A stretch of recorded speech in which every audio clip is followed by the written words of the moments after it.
Friends, welcome you all to our YouTube channel Tea Talk. सफलता के आसमान पर चमकने वाले सितारों की जानदार शानदार कहानी सुनिए उन्हीं की जुबानी। देखते रहिए टी टॉक। नमस्कार दोस्तों, मैं अतुल पारेख एक बार फिर आप सभी का हमारे YouTube चैनल टी टॉक पर हार्दिक स्वागत अभिनंदन करता हूं, जहां हर हफ्ते मैं लेके आता हूं आपके लिए एक नई सेलिब्रिटी का एक रोचक इंटरव्यू।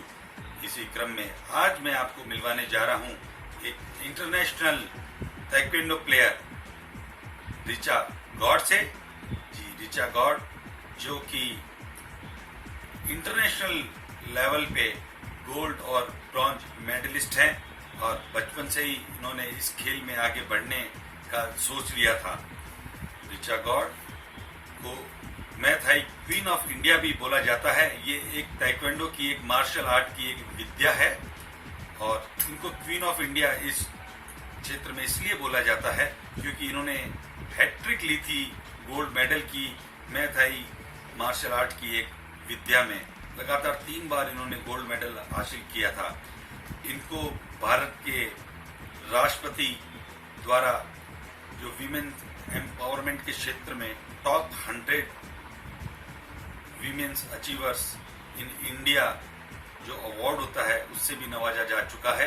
वर्तमान में ये अपनी एक कोचिंग चला रही हैं और युवाओं को अपना जो ये अनुभव लिया है उन्होंने एक बहुत बड़ा अनुभव है ये, उस अनुभव को साझा करते हुए बहुत सारे छोटे बच्चों को यंगस्टर्स को इस विद्या में पारंगत कर रही हैं।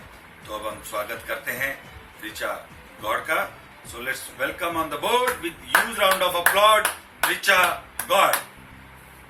Hello everyone, this is Richa God, world champion in Muay Thai boxing and South Asian champion in Taekwondo. I'm 8 times national gold medalist or I give training of self-defense to everyone, almost 2 lakh youth till now, including forces and NGOs, women and youth, everyone. And I would really like to thank Atul ji for bringing me on this platform. What is your daily routine in this lockdown? See, in this day diary, in this lockdown, the first month was very disturbing for me because nobody was habitual and it was like sitting at one place or in the house was really disturbing, especially for me who was occupied for almost 8 to 10 hours in a day, minimum 8 hours or something.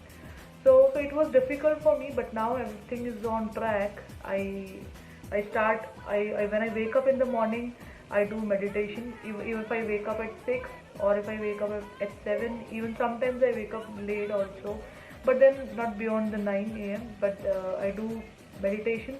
I do a little bit of jogging. I do a little bit of pranayam and the yoga exercises. After doing some of these exercises of 1 hour, and then I do gargle, which is also very good in this pandemic time. I do gargle, and then sometimes I do my nasal therapy. If there is any cough, so it can, it will be wiped out.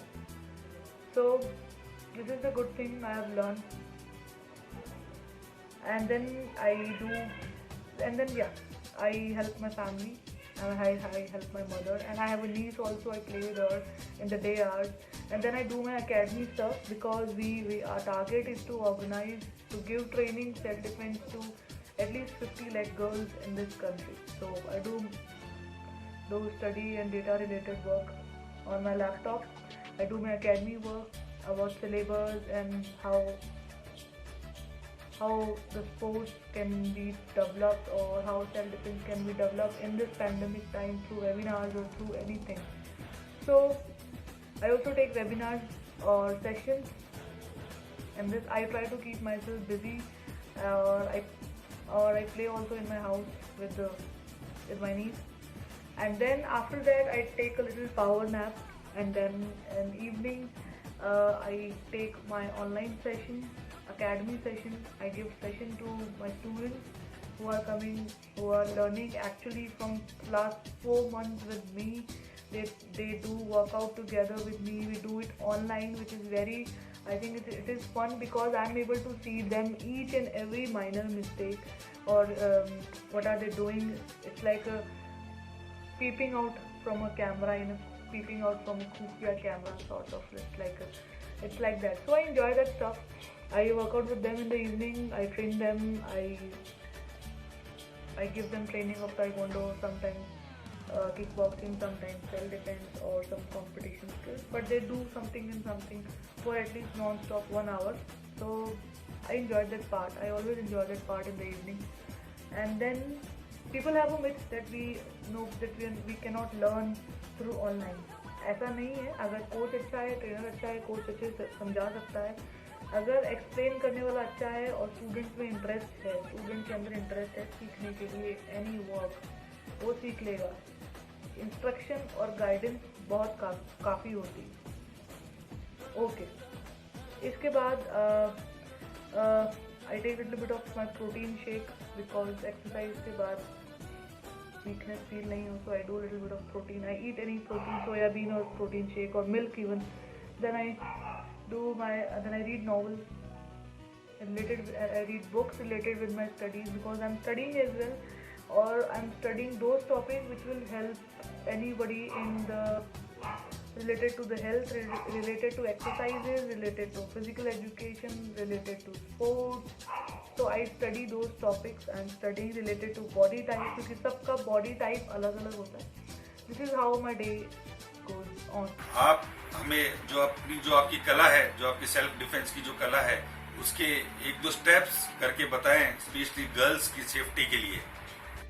Okay, 2 movements मैं आपको सबसे easy बताती हूँ. जैसे finger से 2 movement से मुझे कुछ याद आया कि जैसे कोई आपके पास आता है, आप लेट गए हो और आपके ऊपर कोई चढ़ रहा है, तो तुरंत आप खड़े हो, तुरंत कोई आपके पास आता है, तो आपको कंठ में क्या करना है, ये कंठ में आपको सीधा जोर से चिल्लाते हुए ये कंठ में डालना है.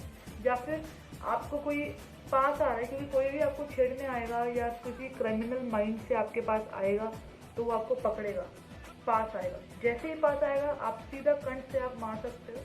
और सिंपल आपको ये हैंड लेना है, विच इज़ वेरी इजी. मैं हर बार बताती हूँ. ये आपका हैमर है, हैमर बनाना है और सीधा फेस पे मारना है.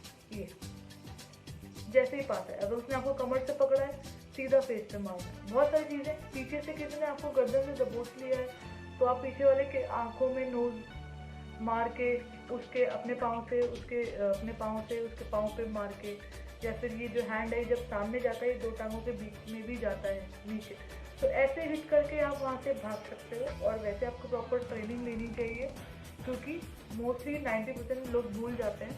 या आपके हाथ में बैग है, स्कूल बैग है, वाटर बॉटल है, पर्स है, ऑफिस बैग है, आप उसको घुमा के तुरंत मारो. पेन भी है तो उसके निब से भी आप कर सकते हो. हम लोग अकेडमी में प्रैक्टिस कराते हैं. हम अपने बॉयज़ को बोलते हैं कि आप जाओ गर्ल्स पर अटैक करो, गर्दन पकड़ो. हम सिचुएशन देते हैं. इसलिए हमारी सेल्फ डिफेंस ट्रेनिंग सबसे डिफरेंट इसीलिए है क्योंकि हम सिचुएशन पे प्रैक्टिस कराते हैं. इनफैक्ट हम एग्ज़ाम भी लेते हैं. कुछ एग्ज़ाम्स हम लोग ऐसे सेट कर रहे हैं कि जिसमें हम लोग स्ट्रिक्टली लड़कों को बोलेंगे कि आपको सिचुएशन में आपको नाइफ प्लास्टिक के नाइफ से नाइफ अटैक करना है, किसी को गर्दन पकड़नी है, किसी को हाथ मोड़ना है, कमर से पकड़ना है, दबोच लेना है.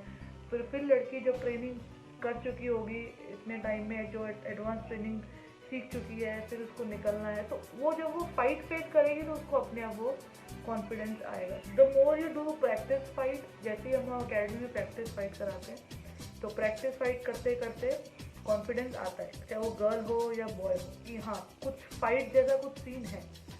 और जो मैच में खेलते तो मैच में खेल के उनको कॉन्फिडेंस आता ही है. और जो सेल्फ डिफेंस की हम प्रैक्टिस कराते हैं तो स्टूडेंट्स को सबको वैसे भी कॉन्फिडेंस आता है. क्यों? क्योंकि वो बिना रूल के फाइट है. सेफ्टी गार्ड्स हम पहनाते हैं बट वो बिना रूल के फाइट होती है. तो जितना आप प्रैक्टिस फाइट करते हो जितनी सिचुएशन पे आप करोगे, पंचिंग बैग पे करने पे कॉन्फिडेंस नहीं आएगा जितना आपको सामने वाले जिसने हेलमेट पहना हुआ उसके मुंह पे मारने से आएगा. तो प्रैक्टिस करने से आप कुछ 10 टेक्निक्स अपनी पक्की कर सकते हैं जो सबको आनी चाहिए, चाहे वो छोटा बच्चा हो या फिर कोई सीनियर सिटीजन भी हो. जब आपने इंडिया को फर्स्ट टाइम रिप्रेजेंट किया था तो आपके मन में कैसी फीलिंग थी? मतलब एक बहुत प्राउड मोमेंट होता है कि आप फर्स्ट टाइम अपनी जो कंट्री है उसको रिप्रेजेंट कर रहे हैं, तो एक स्पेशल फीलिंग जरूर आती है. क्योंकि मैं खुद भी जो अपने कॉलेज टाइम में एक स्पोर्ट्समैन रहा हूँ। हालांकि मैंने इंटरनेशनल लेवल नहीं खेला, पर मैं नेशनल लेवल काफ़ी बार खेला हूँ। तो जब मैंने स्टेट को रिप्रेजेंट किया तब भी मेरे में इतनी प्राउड फीलिंग थी। तो आपने तो कंट्री को रिप्रेजेंट किया है कई बार, तो फर्स्ट टाइम का जो अनुभव था वो उसके बारे में हमें कुछ बताएं। When I was representing India, I was going, तो हम लोग की वहाँ ट्रेनिंग हुई। ट्रेनिंग बहुत टफ थी जाने से पहले। डेफिनेटली आप इंटरनेशनल प्लेयर्स के सामने कॉम्बैट कर रहे हो, उनके सामने टिक रहे हो जो आपके साथ हाइट में लंबे हैं या फिर अलग अलग कंट्रीज़ के हैं, किसी हाइट में छोटे हैं तो पावर ज़्यादा है, स्ट्रेंथ ज़्यादा है। कॉम्बैट एक ऐसी चीज़ है जो स्ट्रेंथ और माइंड और फ्लेक्सिबिलिटी, ये 3 चीज़ों पे काम आती है। तो जब मैं वर्ल्ड चैम्पियनशिप खेलने गई थी, मुझे एक मिक्स्ड फीलिंग आई थी। बहुत खुशी हो रही थी, बहुत खुशी मीन्स एक्सट्रीमली खुशी कि आप यकीन नहीं हो रहा था कि you are in that situation. उसके बाद नर्वसनेस स्टार्ट हो गई थी वहाँ पहुँचने के बाद दूसरे प्लेयर्स को देख के, और क्योंकि it was the first time. Definitely मेरे को वो गाना याद आ रहा था, बादल पे पाँव में, वो दिमाग में चल रहा था। So it was really a very good feeling and very एक pride is something which you can not purchase it, कि आप कितना भी पैसा लगा लो। तो एक बहुत प्राइड की बहुत अच्छी फीलिंग आई थी that you have done something very good. ये फीलिंग मुझे हमेशा आती है whenever I teach self defence और ever I do for any competition. तो आप कुछ भी कॉम्पिटिशन में जाते हो, हेल्दी कॉम्पिटिशन, किसी भी चीज़ में परफॉर्म करते हो, आपको अपॉर्चुनिटी मिलती है, चाहे वो छोटा प्लेटफॉर्म हो या इंटरनेशनल प्लेटफॉर्म हो। वही एक चीज़ होती है जो आपको पुश करती है कि yes you are doing good, keep continue and keep going. शुरुआती जो चरणों में आपने बचपन में ये खेल कहाँ से सीखा और उसके बाद इस खेल में आप आगे कैसे बढ़े, इस जर्नी के बारे में हमें कुछ बताएं। See, when I was 6 years old, I used to play every sports in my school. School में मैं सारे स्पोर्ट्स खेलती थी, mostly taekwondo and then basketball और क्रिकेट, ये सारे स्पोर्ट्स में खेलती थी। तो स्कूल में खेल में मुझे हॉबी बन चुकी थी कि मेरे को टाइकोंडो खेलना है। बट हमारे जो कोचेस थे जो हमें सिखाते थे वो वहाँ चले गए थे कुछ सालों बाद। बट जब मुझे लगा कि ये गेम सर के जाने के बाद ये गेम मेरा छूट चुका है, उसके बाद आई रियलाइज कि something is missing, like you know something is missing. What is missing? Then I figured out कि I should play basketball. I was playing basketball but then studies में I was an average student and then मेरा mostly मन sports में ही लगता था। But sports में भी I was not able to perform much in other like basketball I played for 5 years. I reached at the state level for 5 years. Here I played taekwondo for 5 years. I reached national level. So जब मैंने figure out किया कि मेरे को taekwondo खेलना है, तो मुझे लगा कि this is something missing. चाहे मैं कोई भी गेम प्रैक्टिस कर लूँ, कोई भी स्पोर्ट्स खेल लूँ, स्पोर्ट्स में आना है, ये मेरे को 10th क्लास में डिसाइड हो गया था। उससे पहले आई वॉज कन्फ्यूज, मैं स्टडीज़ पे फोकस कर रही थी। स्टडीज 10th बोर्ड देते ही मुझे क्लियर हो गया था, क्योंकि उस टाइम अब आपने अपना नया जो फ्यूचर टारगेट है वो क्या सेट किया हुआ है? अपना भविष्य के जो भी आपकी योजनाएं हैं, जो भी प्लान है, उसके बारे में कुछ जानकारी हमारे जो भी दर्शक हैं उनके साथ साझा कीजिए। तो अभी न्यू टारगेट जो मैंने सेट किया है, I am mixing martial arts, yoga, self defence and gymming exercises और physical education, sports exercises all together। And एक ये मेरा नया टारगेट है ताकि सबको overall fitness Monday to Friday जो भी क्लासेस अटेंड करेंगे वो मिल सके। Second, I am setting my new target. Definitely I am setting my new target as a coach and as a player which I will definitely tell you, but yes I am setting new targets and I am working on it. Thanks Richa for being a part on our T talk show. तो ये थी रिचा गौड़ जिनसे आज हमने मुलाकात की।